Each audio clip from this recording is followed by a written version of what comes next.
Hello everyone, good morning. आज 12 मई है और आप सभी लोगों के लिए एक काफ़ी अच्छी खबर है। देखो, अगर आप बिहार में शिक्षक बनना चाहते हैं, चौथे चरण की जो शिक्षक भर्ती आने वाली है उसमें पार्टिसिपेट करना चाहते हैं टीजीटी और पीजीटी के लिए, यानी कि 9, 10, 11, 12 की शिक्षक भर्ती में आपके पास एसटीटी नहीं है, तो इसके लिए गुड न्यूज़ ये है कि कहा यह जा रहा है कि चौथे चरण की शिक्षक भर्ती से पहले एसटीटी की परीक्षा करवाई जाएगी। ठीक है, और इसके लिए जो बिहार बोर्ड है उसको शिक्षा मंत्रालय की ओर से ग्रीन सिग्नल मिल चुका है। और एसटीटी पेपर 1 यानी कि 9-10 के लिए ये परीक्षा होती है। एसटीटी पेपर 2 यानी कि 11-12 पीजीटी लेवल के लिए ये परीक्षा करवाई जाती है। एलिजिबिलिटी क्या रहती है? एलिजिबिलिटी ये रहती है कि आपने बीएड किया हुआ हो। ठीक है, तो अगर आपने बीएड के साथ स्नातक और पीजी किया हुआ है, बीएड के साथ स्नातक हैं, तो आप STT paper 1 for the TGT level यानी कि 9-10 के लिए आप पेपर 1 दे सकते हैं। अगर आपने बीएड किया हुआ है और आपका पीजी भी है तो आप दोनों दे सकते हैं, मतलब पेपर 1 और पेपर 2 दोनों दे सकते हैं। और पेपर 2 यानी कि जो एसटीटी पेपर 2 होता है, यह पीजीटी लेवल के लिए यानी कि 11-12 के जो शिक्षक बनते हैं उनके लिए होता है। योग्यता रहती है पीजी के साथ बीएड आपका होना चाहिए। फ़िलहाल अभी डेट नहीं आई है कि आवेदन कब से शुरू होंगे, ये भी डेट नहीं आई है कि फ़िलहाल परीक्षा कब तक होगी।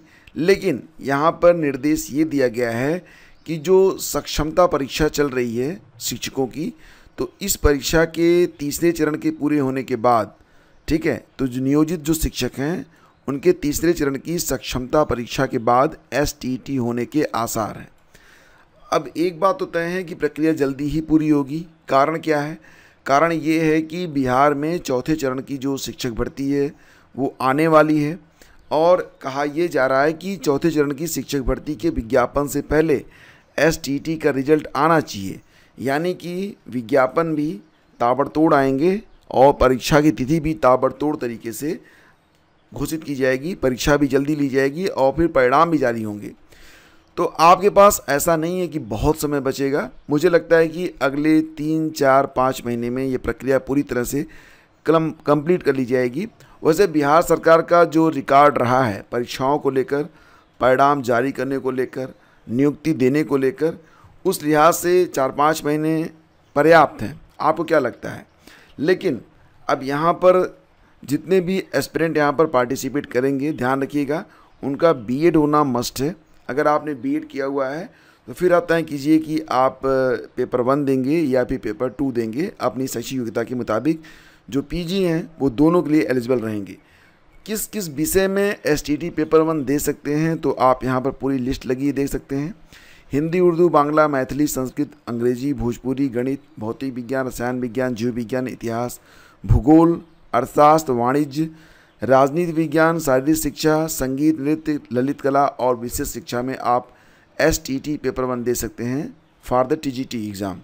और एसटीटी पेपर 2 की जो परीक्षा होगी यह हिंदी, उर्दू, बांग्ला, मैथिली, संस्कृत, अंग्रेजी और भोजपुरी, गणित, भौतिकी, विज्ञान, रसायन विज्ञान, जीव विज्ञान, इतिहास, भूगोल, अर्थशास्त्र, वाणिज्य, राजनीति विज्ञान, समाजशास्त्र, मनोविज्ञान, गृह विज्ञान, अरबी, फारसी, वाणिज्य, कंप्यूटर विज्ञान, कृषि और संगीत में। एज लिमिट भी यहाँ पर लगाई गई है। ध्यान रखिएगा कि अगर आप इस परीक्षा में शामिल होना चाहते हैं तो अभ्यर्थी को स्नातक में 50% अंक होना चाहिए और साथ ही साथ उसका जो है बीएड होना आवश्यक है। इसी प्रकार कक्षा 11 और 12 के उच्च माध्यमिक शिक्षक की पात्रता के लिए स्नातकोत्तर में 50% अंकों के साथ एसटीटी पेपर 2 में न्यूनतम उत्तीर्णता अंक लाना आवश्यक होगा। और एसटीटी में शामिल होने के लिए सामान्य वर्ग के जो पुरुष अभ्यर्थी हैं उनके लिए जो उम्र सीमा है वो 37 वर्ष मैक्सिमम है। 37 साल की उम्र तक आप पेपर 1 दे सकते हैं और पेपर 2 भी दे सकते हैं। तो यहाँ पर बात हो रही है अनारक्षित के लिए, यानी कि मैक्सिमम एज लिमिट यही है। हाँ, महिलाओं को यहाँ पर छूट दी जाती है। अगर आप बिहार की सामान्य वर्ग की महिला हैं या फिर पिछड़े वर्ग की महिला हैं, अत्यंत पिछड़ा वर्ग और दिव्यांग अभ्यर्थियों के लिए 40 वर्ष और SC/ST वर्ग के अभ्यर्थियों के लिए अधिकतम उम्र सीमा 42 वर्ष तय की गई है। ध्यान दीजिएगा कि अगर आप महिला हैं लेकिन बिहार की नहीं हैं तो 37 साल ही उम्र आपकी रखी जाएगी। जो छूट मिलती है सामान्य महिला वर्ग को, वो सिर्फ बिहार की महिलाओं को दिया जाता है। सामान्य वर्ग के अभ्यर्थियों को एसटीटी में उत्तीर्णता के लिए 50% अंक लाना जरूरी होता है, और वहीं पर एससी एसटी, अत्यंत पिछड़ा वर्ग, दिव्यांग और महिला अभ्यर्थियों को उत्तीर्णता के न्यूनतम 45% अंक लाना अनिवार्य है। बिहार में पहली एसटीटी कब हुई थी? 2011 में हुई थी। तो फिलहाल ये एक गुड न्यूज़ है। बहुत सारे बच्चे वेट कर रहे थे और ये न्यूज़ उनके लिए निश्चित रूप से राहत देगी। बहुत सारे अभ्यर्थी ऐसे हैं जो एसटीटी पास न होने की वजह से बिहार में टीजीटी और पीजीटी में अप्लाई नहीं कर पा रहे थे, तो ये न्यूज़ तो उनके लिए एक राहत भरी खबर लेकर आई है। और रही बात ये डिटेल में कि सिलेबस क्या होता है और किस प्रकार से आप फॉर्म भरेंगे, तैयारी किस प्रकार से करेंगे, बाकी सारी डिटेल्स के बारे में हम आपको जानकारी उपलब्ध कराएंगे। आपके मन में कोई डाउट है अभी तो आप कमेंट कर दीजिएगा, या फिर अगर आपको पूछना है ताकि उसे मैं वीडियो में भी शामिल कर सकूं और साथ ही साथ आपको भी मैं यहां पर आंसर दे सकूं। अगर आपका कोई भी संदेह है एसटीटी पेपर को लेकर, आप बेहिचक जो है कमेंट कर दीजिएगा, ठीक है। और बिहार में असिस्टेंट प्रोफेसर के 1711 पदों पर फिर अवसर का मतलब क्या है? अवसर का मतलब ये है कि बीपीएससी ने असिस्टेंट प्रोफेसर के जो 1711 पदों पर भर्ती के लिए आवेदन मांगे हैं, ये नियुक्तियां राज्य के विभिन्न चिकित्सा महाविद्यालयों और अस्पतालों में की जा रही हैं। हर तरह के आरक्षण का लाभ बिहार राज्य के मूल निवासियों को ही मिलेगा और अन्य राज्यों के सभी वर्गों के उम्मीदवार अनारक्षित श्रेणी में आवेदन कर सकते हैं। डेट बढ़ा दी गई है। ये डेट जो थी वो 7 मई थी, अब इसको बढ़ाकर कर दिया गया है 15 मई, ठीक है। तो आपके पास समय कितना है? 2-3 दिनों का समय है। एस्पिरेंट चाहें तो यहाँ पर आवेदन कर सकते हैं। लेकिन ध्यान दीजिएगा, ये जो पद हैं ये किसके लिए हैं? ये चिकित्सा महाविद्यालयों के लिए पद हैं, ठीक है। और बात करें अगर यूपी टीजीटी और पीजीटी एग्ज़ाम के बारे में या फिर प्राइमरी एग्ज़ाम के बारे में, तो खबर ये मिल रही है कि अगले सत्र में ही विद्यालयों को नए शिक्षक मिलने की उम्मीद। यूपी पीसीएस और शिक्षा सेवा चयन आयोग से भर्तियों का विज्ञापन जारी होने का इंतज़ार। तो राजकीय में 7 तो अशासकीय में 3 साल से नई भर्ती की नहीं हुई है शुरुआत। देखो, राजकीय विद्यालयों में एलटी ग्रेड पहली बार 2 चरणों की परीक्षा के माध्यम से कराए जाने की तैयारी है। इसके पहले जब परीक्षा हुई थी 2018 में, तब केवल एक परीक्षा करवाई गई थी। इस बार प्री और मेंस के बारे में बात की जा रही है, तो अभी तक इस पर जो है शासन से सहमति मिली नहीं है। सहमति मिलने का इंतज़ार भी है और साथ ही साथ केंद्र निर्धारण नीति में बदलाव से भी चुनौती बढ़ी है। फिलहाल आपको पता ही है कि आरओ की परीक्षा कई बार टल चुकी है और अब 27 जुलाई को डेट लगाई गई है। और फिलहाल ये सारी दो चीज़ें हैं। देखो, विज्ञापन आना एक बड़ी बात है। देखो, विज्ञापन कब तक जारी कर पाते हैं ये लोग, क्योंकि अभी भी विज्ञापन के जारी होने में प्री मेंस का पेज तो बना हुआ है। हालांकि सारी बातें बिल्कुल ग्रीन हो चुकी हैं। कल मैंने आपको बताया भी था कि पदों की संख्या भी डिक्लेयर हो चुकी है और केवल प्राइमरी में 27,000 पदों के बारे में बात की जा रही है, जबकि 24,000 से ज़्यादा पद जो हैं बताए जा रहे हैं टीजीटी और पीजीटी में मिलाकर। 20,000 पद जो है केवल टीजीटी में बताए जा रहे हैं और एलटी ग्रेड में भी काफ़ी बड़ी संख्या है, लगभग 7,500 के आसपास पद एलटी ग्रेड में हैं। यहाँ पर एलटी ग्रेड और जीआईसी प्रवक्ता का अध्याचन भी आयोग को मिल चुका है, लेकिन विज्ञापन जारी करने में पेंच क्या है? वही बस प्री मेंस, कि एलटी ग्रेड में प्री मेंस लागू हो या अभी ना हो, ये सारी चीज़ें हैं। तो फिलहाल अभी जिस प्रकार से यहाँ पर प्रक्रिया चल रही है, उम्मीद यही जताई जा रही है कि इस सत्र में तो नहीं, अगले सत्र में ही विद्यालयों को नए शिक्षक मिल पाएंगे। बाकी कोई खास खबर यहाँ पर है नहीं, ठीक है। राजकीय माध्यमिक विद्यालयों में एलटी ग्रेड शिक्षक भर्ती का पिछला विज्ञापन 2018 में जब जारी हुआ था, 7 साल बीत चुके हैं और इन 7 सालों में कोई भी भर्ती आई नहीं है, ठीक है। अगर टीजीटी पीजीटी के बारे में भी बात करें तो 2022 की परीक्षा भी अभी नहीं हो पाई है, आपको पता ही है।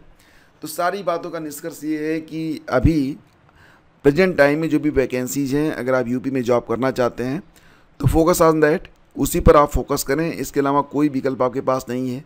नई भर्ती का इंतज़ार करना तो मुझे लगता है एक मतलब आत्मघाती कदम जैसा प्रतीत होता है। और देखो, बात करें अगर न्यू एजुकेशन पॉलिसी के बारे में, तो हालांकि डॉक्टर कस्तूरी रंगन अब इस दुनिया में नहीं हैं जिन्होंने इस न्यू एजुकेशन पॉलिसी कमेटी की अध्यक्षता की थी, लेकिन उनकी बनाई जो नई शिक्षा नीति है उसमें कोर्स पढ़ाने को शिक्षक नहीं है।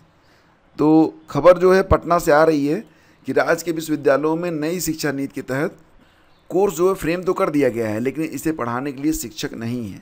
मतलब ये है कि अभी कुछ और भी शिक्षकों की कमी जो है बिहार में महसूस की जा रही है, और हो सकता है कि इसको पूरा करने के लिए कुछ नई शिक्षक भर्तियां और भी की जाएं, चौथे चरण के बाद भी नई भर्ती हो। हालांकि अभी तक जो बीपीएससी टीआरई नाम की परीक्षाएं होती हैं ये कक्षा 12 तक के लिए होती हैं, लेकिन जो शिक्षकों की कमी है ये आपकी डिग्री कॉलेज लेवल पर, विश्वविद्यालय स्तर पर यानी कि महाविद्यालयों में शिक्षकों की कमी जो है वो महसूस की जा रही है। तो ये खबर यहाँ पर काफ़ी हाईलाइटेड है, और निश्चित रूप से आने वाले समय में बिहार में असिस्टेंट प्रोफेसर के लिए भी काफ़ी संख्या में वैकेंसी आ सकती है। आगे बढ़ते हैं और आपको बता दें कि सीजीएल का विज्ञापन 9 जून दिल्ली पुलिस सब इंस्पेक्टर का 16 जून को जारी होगा। एसएससी ने संशोधित कैलेंडर को जारी किया है, और यहाँ पर आप देख सकते हैं कि कौन सी परीक्षा कब होनी है।